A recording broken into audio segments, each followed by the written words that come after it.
بسم الله الرحمن الرحيم والمرسلات عرفا فالعاصفات عصفا والناشرات نشرا فالفارقات فرقا فالملقيات ذكرا عذرا أو نذرا إنما توعدون لواقع فإذا النجوم طمست وإذا السماء فرجت وإذا الجبال نسفت وإذا الرسل أقتت لأي يوم أجلت ليوم الفصل وما أدراك ما يوم الفصل ويل يومئذ للمكذبين ألم نهلك الأولين ثم نتبعهم الآخرين كذلك نفعل بالمجرمين ويل يومئذ للمكذبين ألم نخلقكم من ماء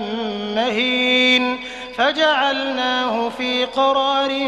مكين إلى قدر معلوم فقدرنا فنعم القادرون ويل يومئذ للمكذبين ألم نجعل الأرض كفاة أحياء وأمواتا وجعلنا فيها رواسي شامخات وأسقيناكم ماء فراتا ويل يومئذ للمكذبين انطلقوا إلى ما كنتم به تكذبون انطلقوا إلى ظل ذي 3 شعب لا ظليل ولا يغني من اللهب إنها ترمي بشرر كالقصر كأنه جمالة صفر ويل يومئذ للمكذبين هذا يوم لا ينطقون ولا يؤذن لهم فيعتذرون ويل يومئذ للمكذبين هذا يوم الفصل جمعناكم والأولين فإن كان لكم كيد فكيدون ويل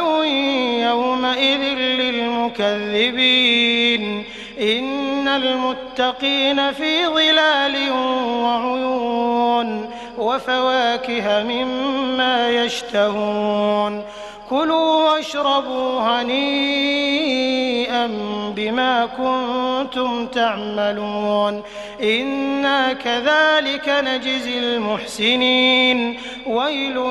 يومئذ للمكذبين كلوا وتمتعوا قليلا إنكم مجرمون ويل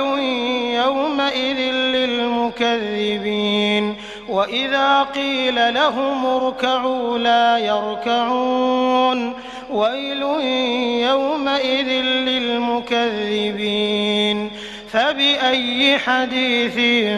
بعده يؤمنون